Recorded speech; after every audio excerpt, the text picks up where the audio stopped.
My thanks to our guests for joining us. We're getting some more breaking news now coming in. 16 Maoists, including 2 hardcore members of the PGLA battalion, have surrendered to authorities in Chhattisgarh's insurgency-affected Sukma district. The surrender ceremony took place at Sukma district police headquarters, attended by senior law enforcement officials, including Superintendent of Police Kiran Chavan and CRPF battalion officers. The Maoists have surrendered 25 lakh rupees in cash as well.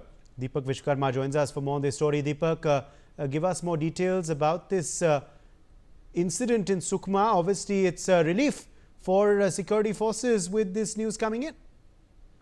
ये बिल्कुल देखिए, लगातार जिस तरीके से operation चलाए जा रहे हैं टिप के आधार पर, उसमें जिस तरीके से नक्सलियों को मारा जा रहा है या नक्सलियों को खदेड़ा जा रहा है ताकि वो छत्तीसगढ़ छोड़े और नक्सलवाद का रास्ता छोड़े, उसी दिशा में जो पीएलजी के बटालियन के 2 हार्डकोर नक्सली थे, उनके साथ साथ 16 नक्सलियों ने सरेंडर किया है सुकमा जिले में, जिसमें एक महिला और एक पुरुष भी है जिसके ऊपर 8-8 लाख का इनाम था। और इसके अलावा जो बचे हुए 6 नक्सली थे उन पर 25 लाख की इनाम की राशि घोषित की गई थी। इसके अलावा यदि बात की जाए, तमाम उन घटनाओं में शामिल रहे हैं जो बड़ी घटनाएं जिनको कहा जाता है, जिसमें हमें काफी लॉस हुआ है। तो समझा जा सकता है कि जिस तरीके से लगातार, क्योंकि सरकार यहाँ 2 तरीके से काम कर रही है, एक तो नक्सलियों को उनके इलाकों में घुस के मारा जा रहा है, दूसरा लगातार ये भी कहा जा रहा है कि आप सरकार में भरोसा कीजिए, आप हथियार छोड़िए, जो भी सुख सुविधाएं हैं, आत्मसमर्पण की जो भी नीति है, उन नीतियों के तहत आपको हर तरह की चीजें, हर तरह का लाभ दिया जाएगा।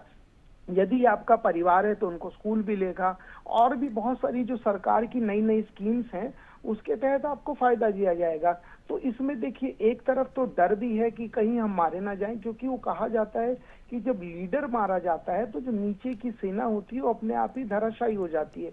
उसी दिशा में जब से बसवराजू मारा गया है, लगातार बड़ी बड़ी तादाद में नक्सली सरेंडर कर रहे हैं, और जो सरेंडर नहीं कर रहे हैं वो मारे जा रहे हैं। उसी दिशा में सुकमा में भी 16 जो नक्सली हैं उन्होंने सरेंडर किया है। और प्रधानमंत्री मोदी और अमित शाह जिस तरीके से लगातार मार्च 2026 का जो टारगेट सेट करके जिस तरीके से नक्सलवाद के खिलाफ काम कर रहे हैं, उस दिशा में एक बड़ा कदम है। और सरकार लगातार जो ये कह रही है कि हमने जो योजनाएं बनाई हैं वो योजनाएं आप ही के लिए हैं, उस योजना जी बिल्कुल। दीपक विश्वकर्मा, बहुत बहुत शुक्रिया हमारे संग जुड़ने के लिए। वक्त अब हो चुका है एक छोटे से ब्रेक का। ब्रेक के लिए हम रुकते हैं।